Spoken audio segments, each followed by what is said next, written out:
L'art n'est pas en confinement. L'art n'est pas en confinement. L'art n'est pas en confinement. Non, l'art n'est pas en confinement. La preuve, le Centre des arts de la Maison d'Haïti innove en créant Kujai. Kujai. Un espace artistique virtuel pour donner aux artistes et à la population un souffle. Un air. Un lieu artistique et culturel, bref, un espace essentiel à notre vie. Kujai est une célébration. Merci à tous les artistes qui ont répondu à l'appel et tenté l'expérience avec nous. Chaque jeudi à 19h. Surveillez notre programmation en ligne chaque jeudi à 19h. C'est donc un rendez-vous. L'art n'est pas en confinement. L'art peut nous aider à vivre le confinement. Kujai.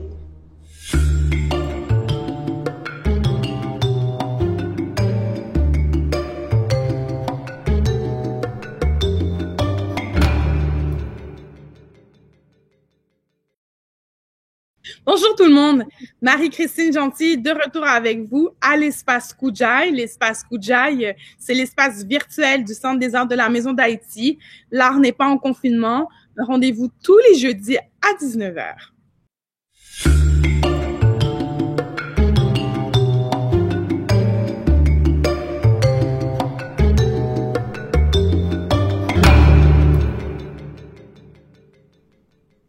Bonjour Félix.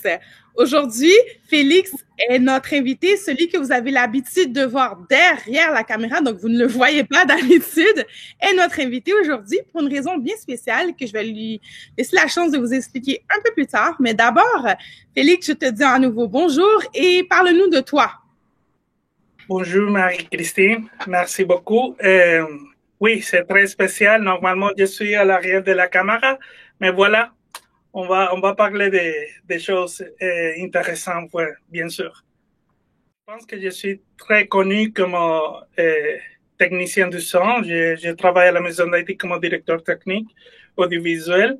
Mais bien sûr, j'ai fait des formations comme réalisateur du cinéma. Je travaille beaucoup aussi pour la Maison d'Haïti pour faire l'édition, post-production et réalisation des vidéos et films, à part de mixage des sons et tout ça. L'idée de faire cette série documentaire, c'est à partir de concevoir l'idée de vraiment préparer un matériel qui soit capable vraiment de garder la quantité d'histoire qui arrive à la Maison d'Haïti. Ça, c'est la première idée au début.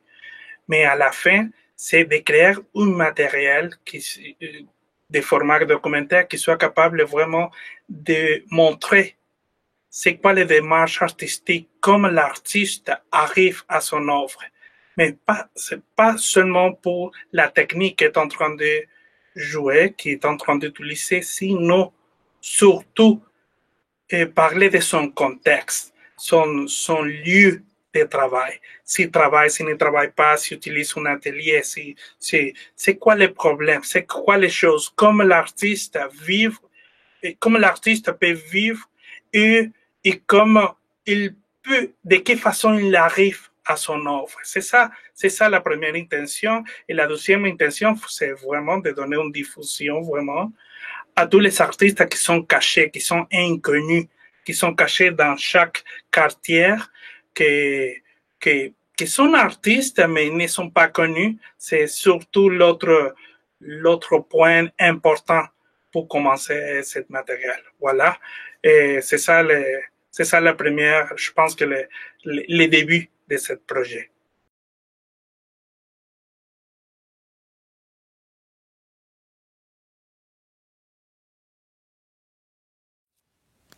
Je suis Jaïdi, surnommé Franco. Ouais, surnommé Franco.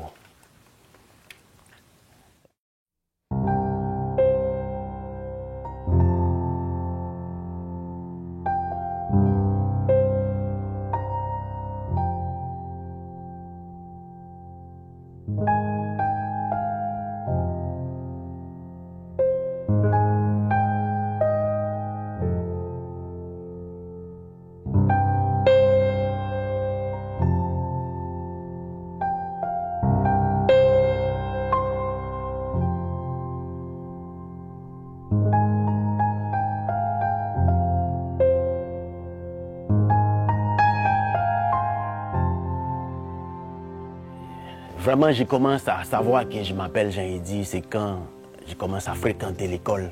C'est mon père Mon père, il a dit que... Mais ça, c'est Franco. Je pensais que mon père, il adore le foot. Il adorait le foot et c'était un joueur italien qui s'appelait Franco Baresi.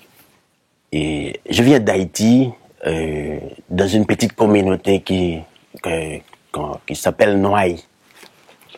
On se trouve Noailles dans l'arrondissement de la Croix-des-Bouquets. C'est à l'ouest de Port-au-Prince. Mais là où on a trouvé c'est là qu'on peut trouver des trucs extraordinaires comme le fer découpé. Et j'ai grandi avec mes frères et sœurs, avec ma famille, des amis, ma maman. Et je suis 5e dans une famille de 10 enfants.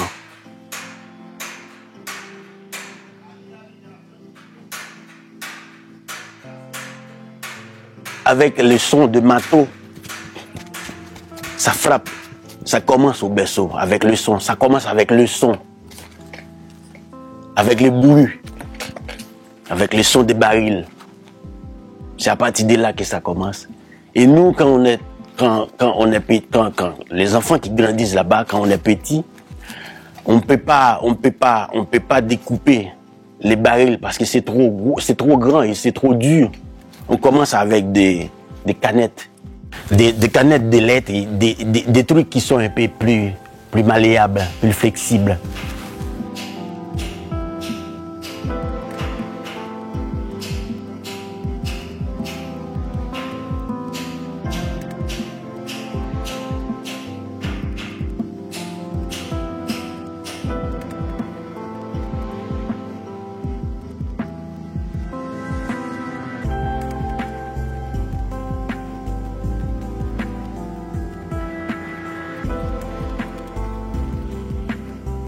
J'ai environ 27 ans de carrière.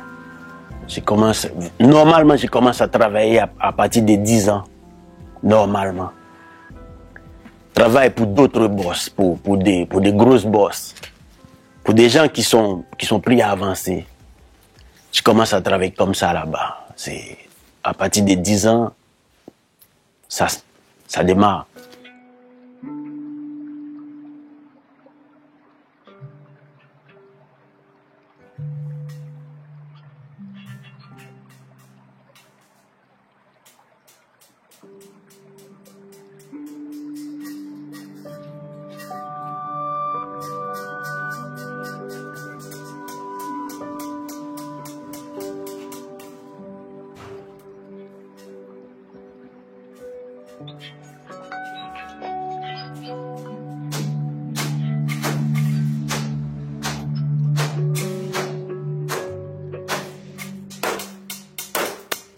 Je commence à comprendre que et a pris mes responsabilités en tant qu'artiste, c'est à partir de 2013. Avec le 7e jeu de la francophonie où j'ai représenté mon pays, c'était une expérience majeure et c'était différent des autres. À partir de là le ministère de la Culture, l'Organisation internationale de la francophonie, il nous a engagés comme des ambassadeurs pour aller représenter notre pays en tant qu'artistes, en tant que sportifs, cyclistes. Il y avait des écrivains, des poètes, des diseurs, des gens des judokas aussi. À partir de là, j'assume que je suis un artiste. L'engagement, ça commence à partir de là.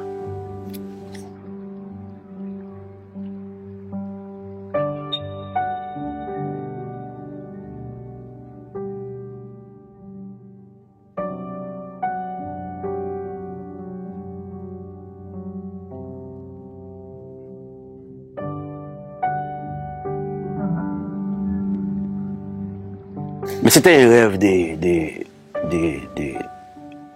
d'arriver à Montréal. C'était un rêve Parce que j'avais un ami qui s'appelle Claude, c'était un Montréalais.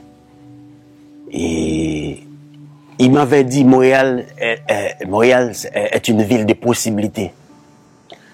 J'habitais avant à l'ouest de Montréal, c'était au métro Côte-Vertu. Mais là où il n'y a pas vraiment des Haïtiens qui vivent là-bas. Mais j'écoute des gens là au métro. Quand j'ai voyagé au métro, j'écoute des gens qui parlent de Saint-Michel. Là, on peut trouver des Haïtiens en quantité, de la nourriture haïtienne, des restaurants haïtiens, tout ça, des boutiques haïtiennes. Avec ça, j'ai essayé de visiter Saint-Michel, de venir à Saint-Michel pour voir comment ça marche ici, à Saint-Michel. Mais depuis ce jour-là, j'ai tombé à amourer cette ville, cette petite communauté-là. La décision pour venir à Saint-Michel, c'est quand j'ai trouvé la maison d'Haïti.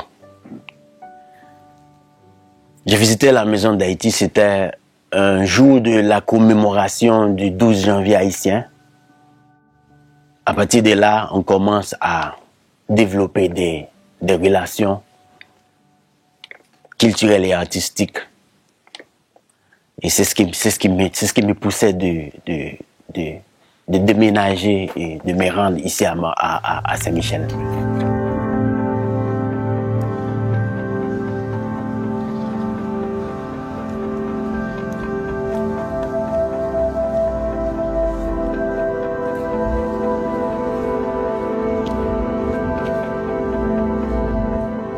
Tu sais qu'ici, à Montréal, c'est différent d'Haïti. Là où j'ai grandi, on peut travailler n'importe où. On peut travailler sous les arbres, on peut travailler dans la rue, on peut travailler n'importe où en Haïti. Et on peut trouver des trucs n'importe où, des barils, tout et tout. Mais ici, à Montréal, c'est différent. Il faut trouver un espace bien spécifique pour travailler. C'est comme un studio. Il faut trouver là où on peut acheter des barils, où on peut trouver des trucs de base pour qu'on puisse réaliser ce que tu veux faire exactement. Et à partir de là, je commence à parler aux gens et je trouve des amis qui commencent à me guider vers des espaces comme par exemple la rue industrielle où il y a beaucoup de garages. C'est ça parce que pour travailler ici, par exemple ici dans le parking de la maison d'Haïti, on m'a donné le parking pour travailler. J'ai commencé à travailler. Pendant 2 ou 3 fois, les gens qui vivent dans le quartier, ils m'ont dit que non, c'est impossible de travailler ici parce que nous, on a travaillé la nuit, pendant la journée, tout le monde en train de dormir. Non, c'est impossible. Ok, j'ai parti pour la PAC Georges Verneau. Je commence à travailler sur la PAC Georges Verneau. Les gens qui jouent au baseball, ils m'ont dit la même chose. Ok, je me suis dit ok, je m'arrête. Pendant une période de 2 ou 3 mois, j'ai cessé de travailler. Mais un jour, j'ai trouvé un ami qui m'a emmené directement dans un garage qui se situe à Quentin et Industriel. Et quand je suis arrivé au garage, le propriétaire, il m'a dit « Oh, mon petit, tu ressembles à l'un de mes fils. » Il a dit qu'on a besoin des gens comme vous au garage. Il y a d'autres choses que tu peux apprendre ici. La soudure et d'autres choses. Mais c'est difficile de trouver des trucs pour travailler. Il m'a dit qu'il y a les scraps ici à Montréal. On peut trouver des carcasses voitures, on peut trouver des bicyclettes usagées, des trucs comme des réfrigérateurs, des fous comme ça. On peut utiliser tout ça parce qu'en Haïti, on travaille ça aussi. On travaille ces trucs-là aussi. Ouais.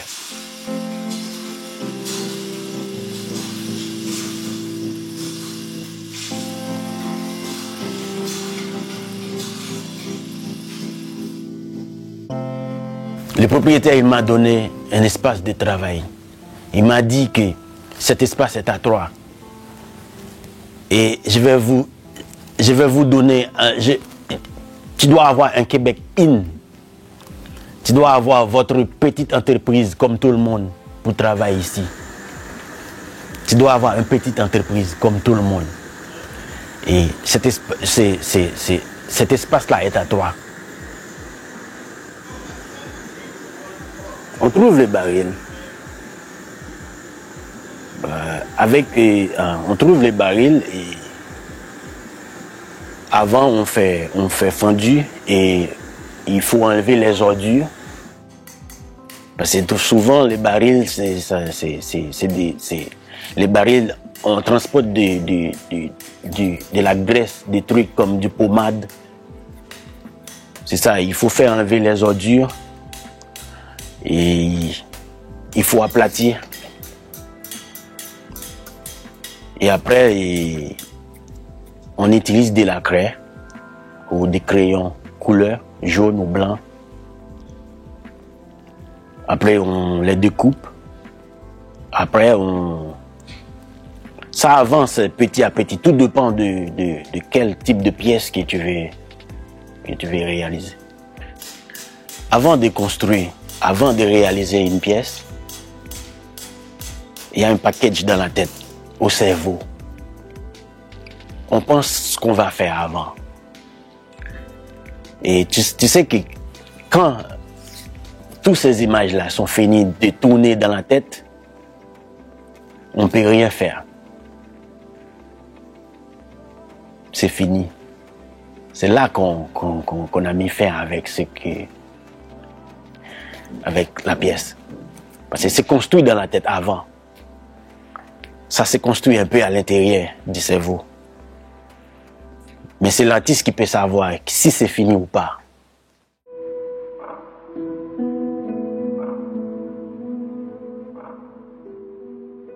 Comme ça, mais là que je viens de faire, c'est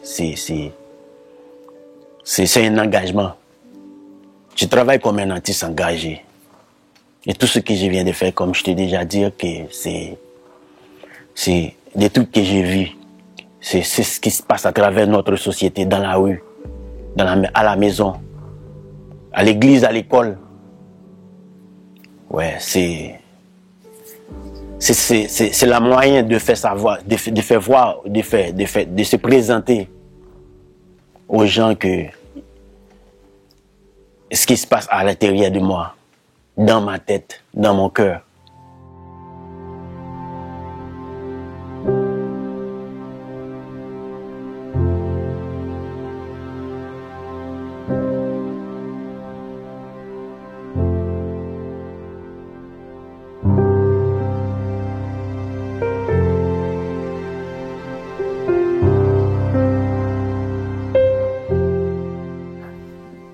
Tu sais que c'est un peu abstrait, c'est l'abstraction. Mais je vais expliquer exactement ce que j'ai vécu de ma naissance et toutes les choses qui font partie de ma racine, mon pays. C'est comme il y a des aborigènes, il y a des totems qu'on peut trouver même ici à Montréal avec les autochtones, tout ça, parce que c'est comme les Indiens d'Haïti avant la découverte, tout ça, mais je vais exprimer exactement moi-même, ma trace, ma famille, mon entourage, en Haïti et même ici à Montréal, ça continue. C'est l'idée, c'est moi que je m'exprime encore. J'utilise les métals pour communiquer, pour faire savoir exactement qui je suis et où je vais arriver avec tout ça et comment j'ai commencé tout ça. L'idée, c'est, en gros, c'est Jean-Eddy, c'est Franco.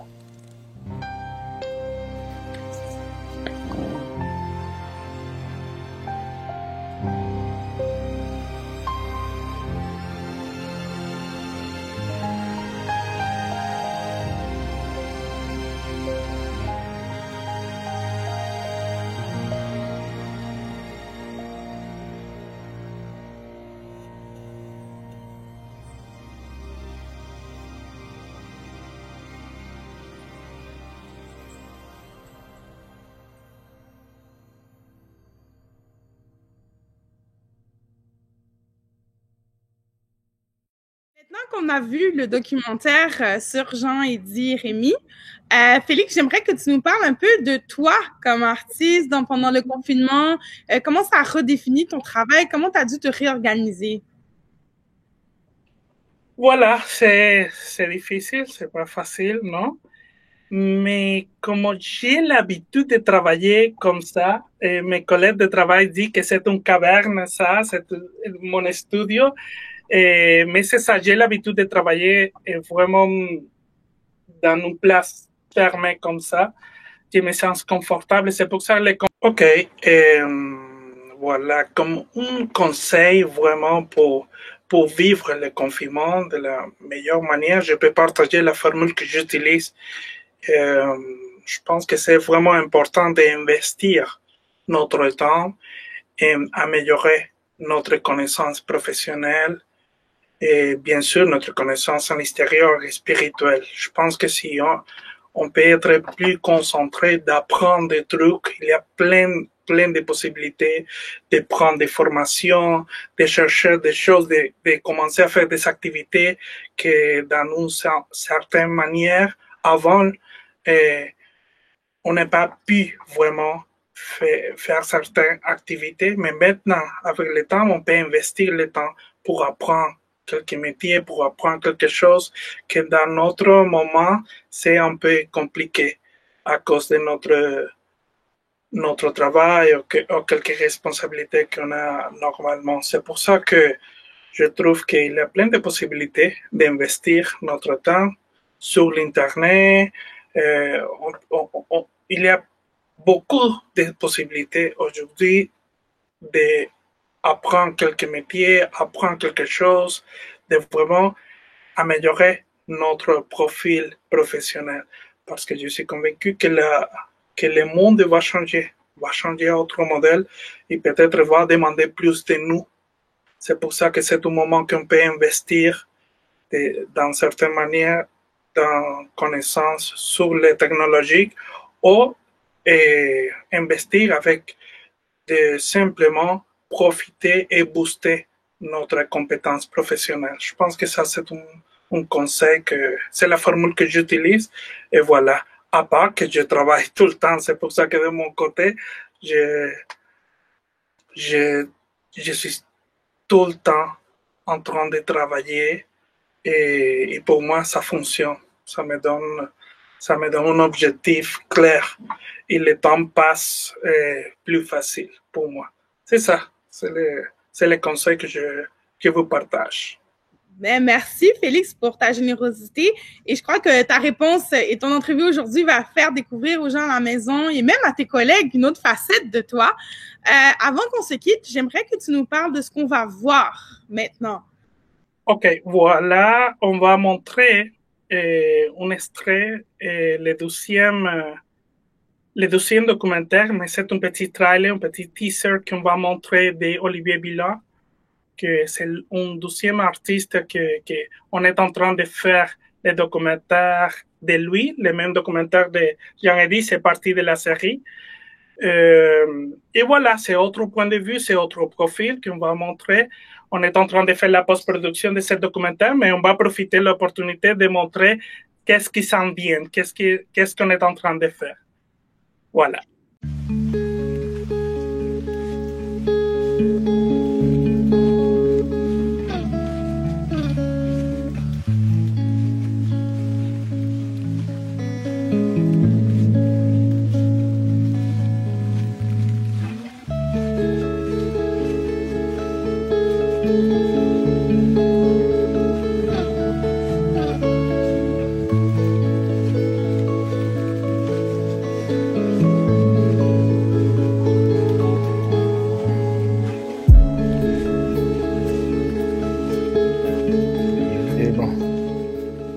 C'est un Haïtien qui vit au Québec et aussi j'apprends à me découvrir jusqu'à présent. Je suis toujours en train, j'ai choisi un chemin maintenant dans ma vie où est-ce que je suis toujours en train de découvrir tout ce qu'il y a à l'intérieur. Et c'est pour ça que je pense que la pratique d'art m'aide beaucoup et m'interpelle beaucoup aussi. parce que ça m'aide justement à aller chercher dans le petit coin à l'intérieur pour savoir c'est qui est Olivier Villers. Mais essentiellement, Olivier Villers, c'est un produit de ce qu'il a entouré depuis sa jeunesse. Maintenant, j'essaie d'oublier ça et puis pour rebâtir vers l'avant.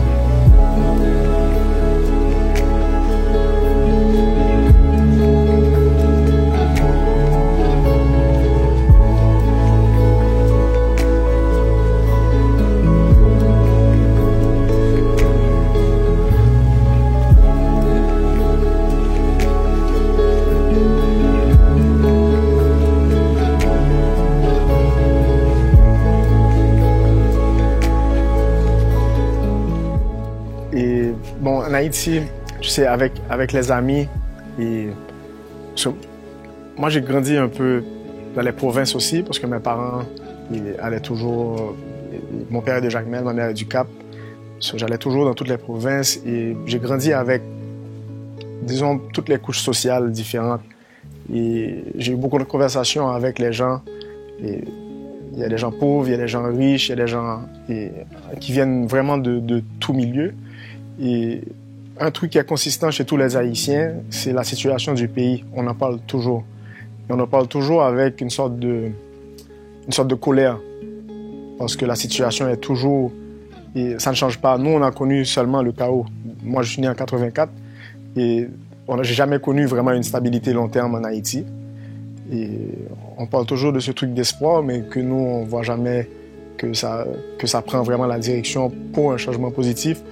Et je pense que c'est cette colère qu'on a comme jeunes Haïtiens en nous, tu sais, sur ce sujet-là, sur le sujet d'Haïti ou sur les problèmes sociaux qu'on a, socio-économiques et politiques, qui fait que ça a une influence sur ce que je crée.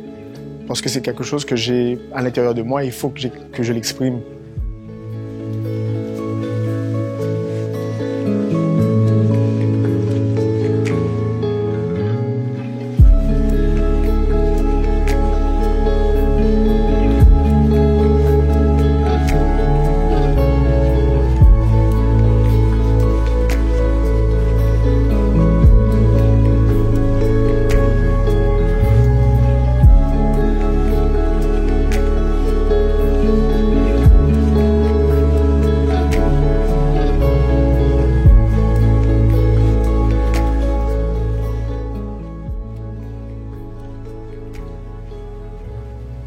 Et je pense que je suis devenu artiste quand j'ai réalisé que je pouvais prendre une image ou une idée de ma tête et puis créer une image avec.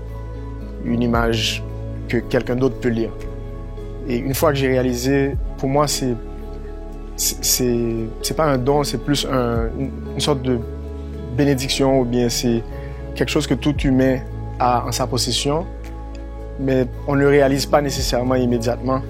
Une fois que tu le fais et tu réalises que tu peux prendre juste une idée et puis de faire une image avec, pour moi, c'est une des plus belles expériences que j'ai jamais vécues de ma vie et c'est pour ça que j'ai décidé de me lancer là-dedans. Et j'ai hâte de voir ce qui va sortir dans le futur.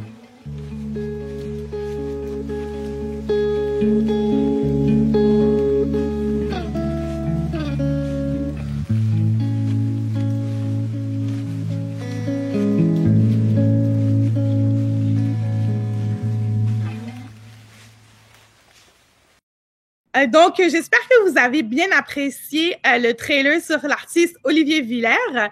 Je remercie Félix. Merci beaucoup, Félix. Merci à toi. Merci. C'est à mon tour maintenant de remercier les gens à la maison pour leur présence tous les jeudis avec nous à l'espace Koudjaï, l'espace virtuel de la Maison d'Haïti, parce que l'art n'est pas en confinement. C'est un rendez-vous tous les jeudis à 19h sur nos réseaux sociaux.